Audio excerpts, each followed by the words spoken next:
I love how everyone was saying that their door would be wide open for Emic. Is that what they said? That's what people are saying on the internet.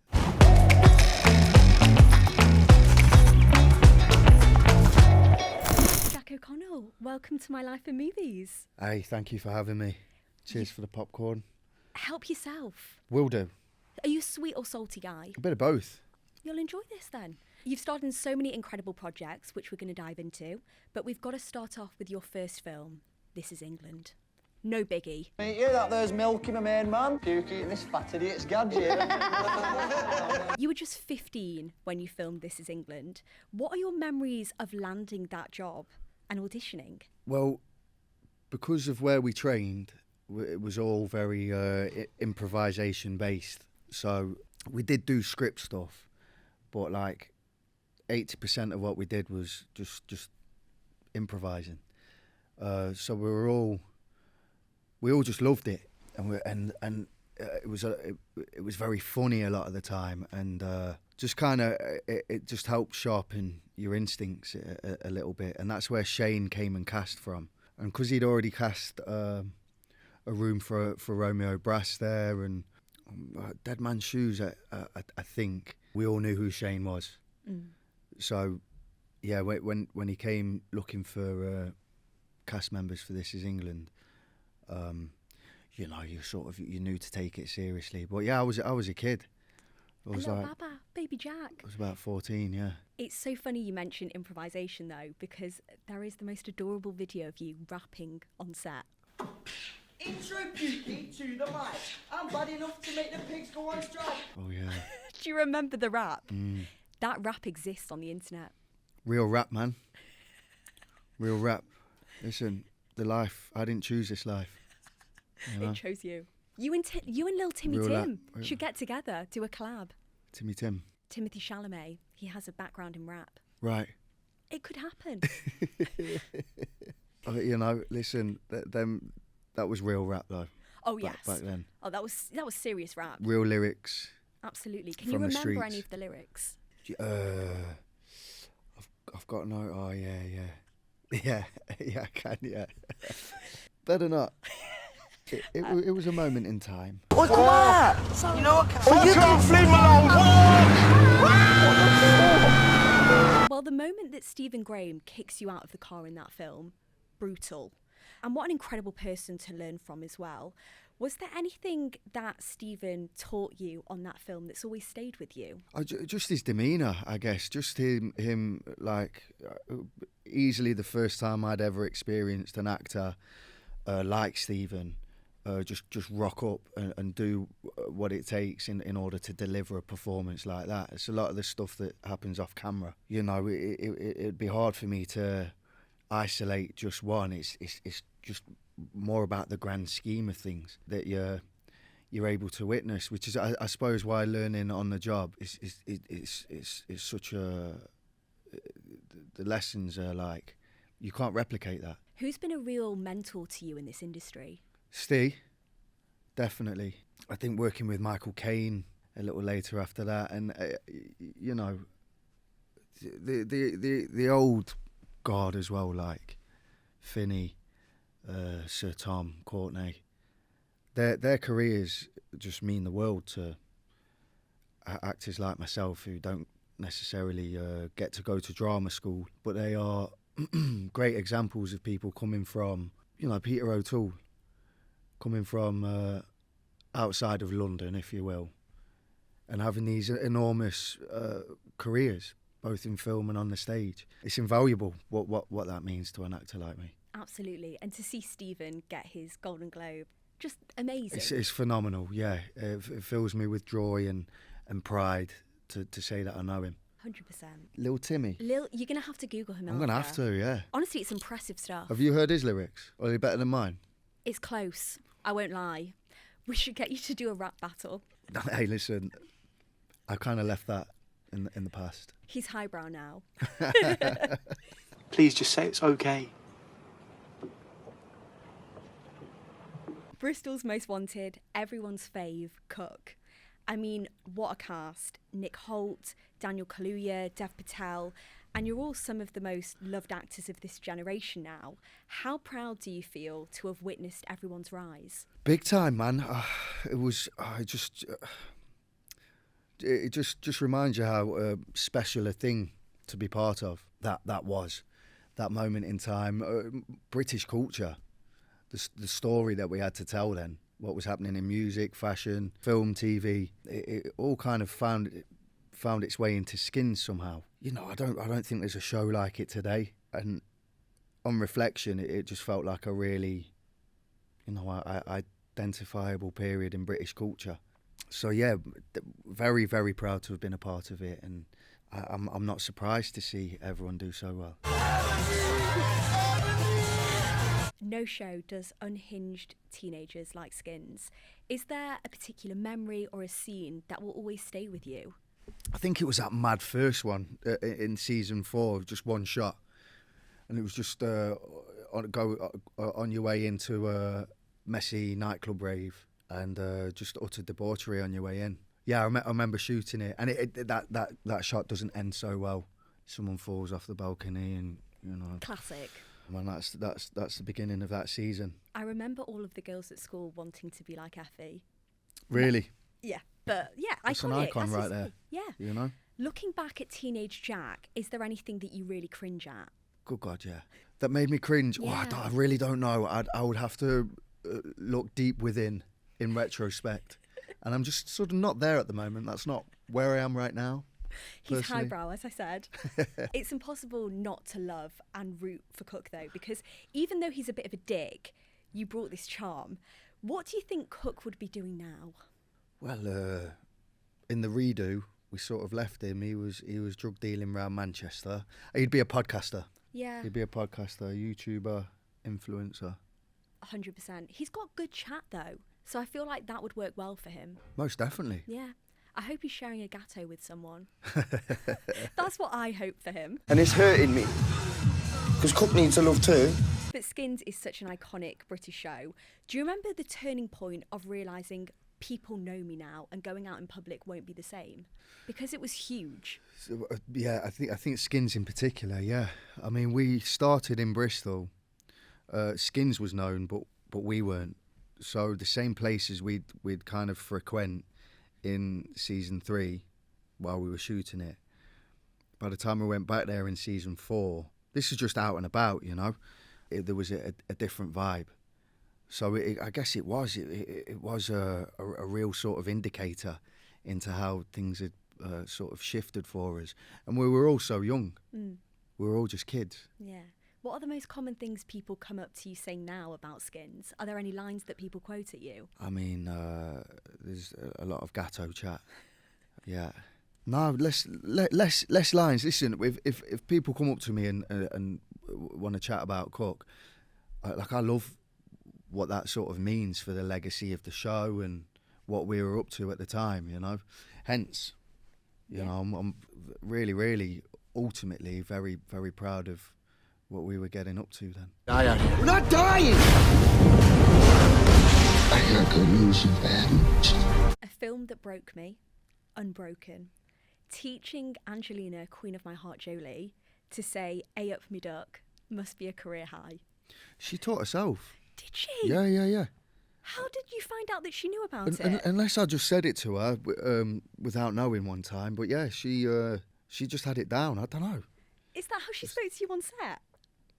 She was like, "A up me duck, come on. Time to shoot." Quite possibly. Yeah. No, she went about that and she introduced me for an award in Hollywood with A Up My Duck. Yeah, mind blown. And all the local media just went off the charts. I mean, she called you the least Hollywood artist that she knows. How does that feel? Yeah, great. There's a compliment in there, I think. Yeah.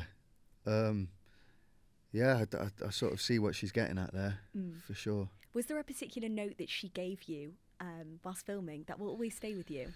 To be honest, a lot of my background before then had been with Shane, doing films like Starred Up, 71, where there's not a massive amount of emphasis on what the camera is doing.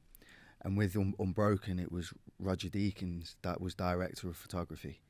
So there was more emphasis on what the camera was doing. And Angelina was great at sort of bridging that gap for me, who had very little experience in that level of, or that type of cinematography. She was great at just kind of guiding me on that path and helping me understand where the trade-off is, showing me frames and things. And it was a totally different style of filmmaking, and one that I had no prior experience in, or some.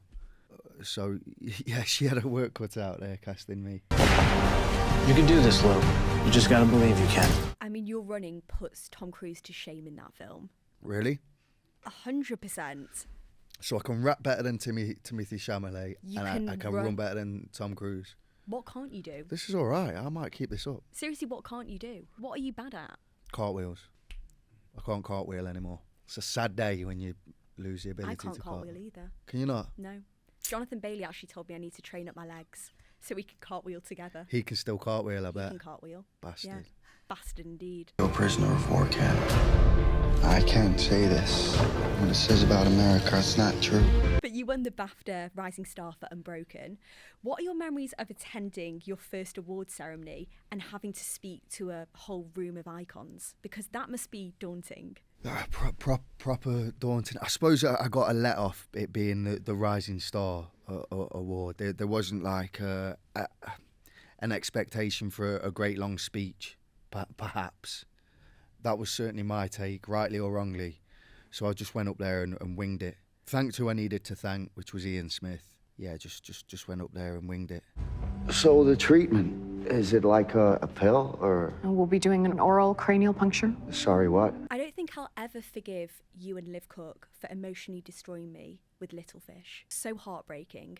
What films make you cry the hardest?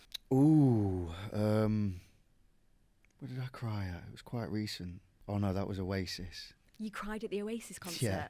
Oh, I get that. I wept. What song made you weep? Oh, Slide Away. Quite a number. Matt Smith went to something like, I want to say more than 8 shows. Something crazy. Yeah, but did he cry? Do you know what? I don't think so. You win on that as well. What films make me cry? Stepmom. That did me. Yeah. The fan edits, by the way, Yeah. are insane for Little Fish. Are they? They are crazy. What would that look like then? You and Liv from that film, scenes from that film, set to certain music. Yeah. Yeah. Right. Have you ever right. watched your own fan edits? I've been shown. Yeah. I've been shown. They're impressive. They have a place. These people are great editors, honestly. Talented. Some of these fan edits, cinema. Let the games begin. One of the coolest shows, SAS Rogue Heroes. Well, that's what I saw fan edits of. I was, For that show? Yeah. We sort of they get handed around a little bit. Some of them are out there. They do it like imagine relationships. They sort of create these relationships between some of the cast. That you wouldn't automatically. It wouldn't be your first assumption. Getting to play a real person like Paddy, though, must have been such a treat. If you could sit down and watch that series with him, what's something that you'd love to ask him about? Whoa. I mean, loaded. I don't know. I think I'd just sit and listen. Do you know? I think I'd be petrified. Why would you be petrified?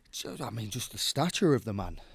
For a start, he's like 4 foot taller than I. Yeah, man. I think just his achievements in sort of turning the axis of that war, they just stand alone, don't they? And yeah, I wouldn't know what to say. It's just an insane story as well. It really is. Yeah. You nail every accent. What is your favourite and least favourite accent to do? Ooh, least favourite, I wouldn't know yet. Because he nails them all. That was not what I was saying. But, favourite, yeah, I don't know. Sir Jimmy Crystal was a right laugh. That one. Yeah. It's so good. That was it. I mean, yeah, we'll get on to... Gave me a lot of joy getting into that. One of the best films of last year, Sinners. I love how everyone was saying that their door would be wide open for Emic. Is that what they said? That's what people are saying on the internet. You nailed that high kick in the Rocky Road to Dublin. Thank you. I can appreciate why you used to get called Jumping Jack. Yeah. How many takes did you film that scene? Oh, not that many. We shot that sequence the same night we did the juke joint burning down. So for the first half of the night, we were doing all that, and obviously that required a lot. It was a humongous piece of choreography. But after a while, I'm starting to go, come on, guys, because I want to have enough time with the old diddly D. And so as time's pressing on, and they got it. They got the juke joint burning down before lunch. So we broke for lunch, and I'm eating, going, come on now, everyone just eat up because of diddly D. and then we get out and get in amongst it. I think we've started it sort of after midnight. It's a witching hour, And it was enchanting because it felt like there was something in the air. We were in the swamp in Louisiana, which is a mystical place anyway. And then we're getting it done within the time restraints, but also we all have to vanish when the sun comes up, much like the sort of characters we were playing, So it really was. It was transcendental that night. It's enchanting to watch because that's one of my favourite cinematic experiences that I've had. Really? Like, truly. Yeah. Oh, that's enormous. Thank you. I desperately need you in a musical now. What are your favourite musicals? Mary Poppins. Mary Poppins. Oh, I could so see you in a Mary Poppins. Me too. Who would you play? Yeah, your man. Yeah. Dick Van Dyke. Yeah. What's your favourite Mary Poppins song? Oh, it's a jolly holiday with Mary. I can see the vision. Are you a big musicals guy? Love him. Yeah. Yeah, good God, yeah. Are you? Huge. What's your favourite? Oh my God, don't even get me started. Where do I start? Top 3. It changes all the time. Cabaret, if we're talking movie musicals, perfection. I love Chicago. I love Hairspray. Billy Elliot, Les Mis. I could go on forever. Amazing. We could talk forever. Yeah. I saw a great one recently. Which All one? That Jazz. My Okay. God. All What That Jazz a film, man. is one that I haven't seen. Really? That's one of the very few I've not seen. What I've just given you Liza. there is a gift. Check it out, like I urge you. Why you here, Smoke? Remig's such a fascinating character. There's so many different interpretations of him as well. Was there anything that you connected to most with Remig? Well, I suppose with your characters, you're always trying to look at, all right, where are they from, when, what's around at the time to inform that. And you're just kind of always trying to mine the surrounding in which could possibly influence your character.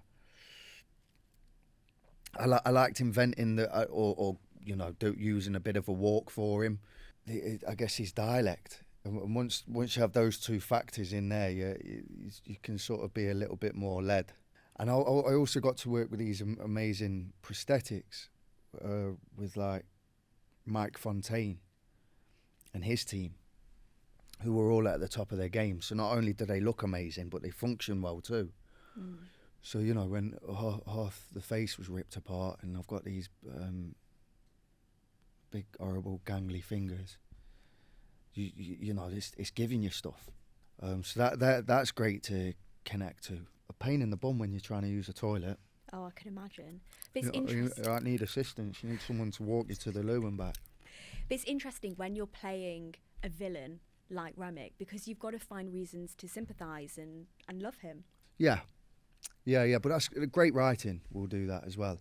I don't think Ryan Coogler wanted to tell a 2D story with him. I don't think Alex Garland wanted to do that with Sir Jimmy either. So, yeah, there was plenty there on the page. How may I help you folks? Oh, we heard tale of a party. Oh, and you.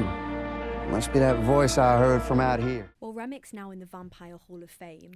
Which other cinematic vampire would you like him to meet? Gary Oldman's Dracula. Oh, that would be phenomenal. What a showdown. Who would win? Oh, impossible to say. I'd like to throw Edward Cullen into the mix as well. Help me? Twilight. Oh, right. Yeah, okay. Are you familiar with Twilight? I am, yes. I have Yeah. a younger sister. You know all about it. Yeah. Team Edward or Jacob? Oh, I wouldn't be that in depth now. What team are you on? I was Team Jacob. And then you went Team Edward. Yeah, I get that. changed. I so I get He that. understands. Same.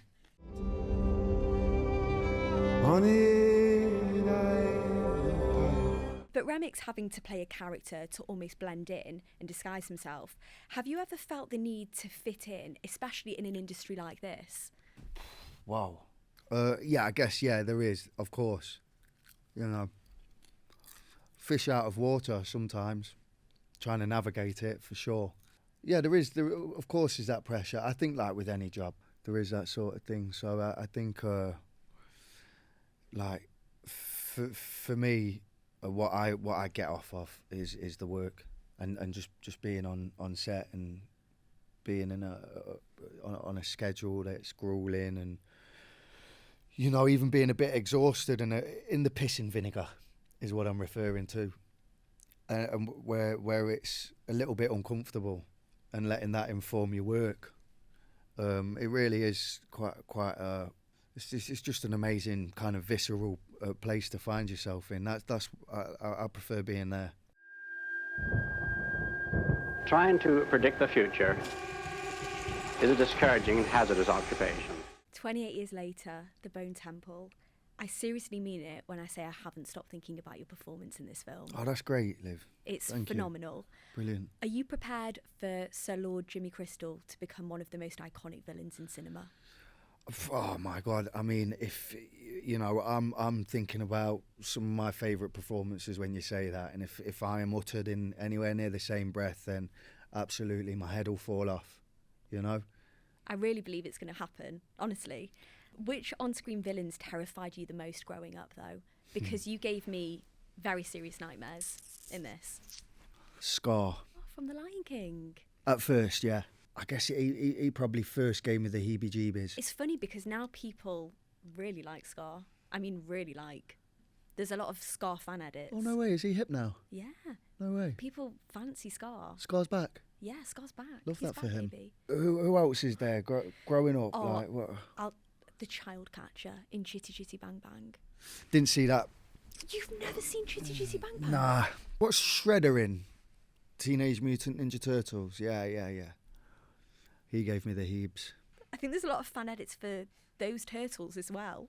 Getting it on. Yeah, I don't know if they're getting it on, but people really fancy the turtles. This has been a really insightful ride. The whole world will cease to make any sense. But watching you and Ralph Fiennes is just like an acting masterclass in this film, and he's played some of the most iconic villains. Did you go to him for any advice for this? To be fair, yeah, I'll let you in on one nugget. We were shooting all day. We were doing a scene. I'll not say which, but we were there all day. And with the way of like filmmaking, sometimes you might do it to death because you're doing it over and over again. And then by the time the cameras are on you, you're like, "Whoa, how do I find how do I revitalise this moment and make it feel like the first time again?" Because you've been saying the same words. But I thought, you know what? I'll steal a moment with Ralph Fiennes here. And I said, how do you manage like when you feel like you're in a rut and you feel like you've gone stale?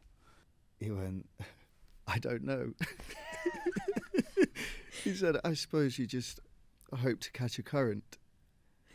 And I was like, whoa, man, that's what a fine analogy. You know, like it's out of your hands type of thing. And you're just kind of at the mercy of the elements. Like you're just bobbing along on a surfboard, just waiting for... Do you know what I mean? That stuck with me. That's such a good Ralph Fiennes impression, by the way. Was it? Very serious question for you. Who would win in a fight? Remy, Jimmy or Voldemort? Hang on, wait. Is it a triple threat match? All three of them all at three. once? They're not one-on-ones? All three. Yeah, Remy. Are you ready? But The Bone Temple is just the most perfect sequel. Which of your past characters would you love to revisit? Are there any that you'd love to explore again? I'd love to have I'd love to explore Godless further. I just had such a good time on horseback out in New Mexico, working with Scott Frank. yeah, I would, if it was up to me, I would commission that. Gavin, big Godless fan. Is that right, Gavin? Yeah. I'd just love to have another bash at it, yeah. Well, Jack, it has been such a pleasure chatting with What you a pleasure chatting about with your you. amazing career. Thank you, I'm Liv. just so excited for everyone to see your performance in this film because it's truly phenomenal. Thank you so much, and cheers for the support. Of course.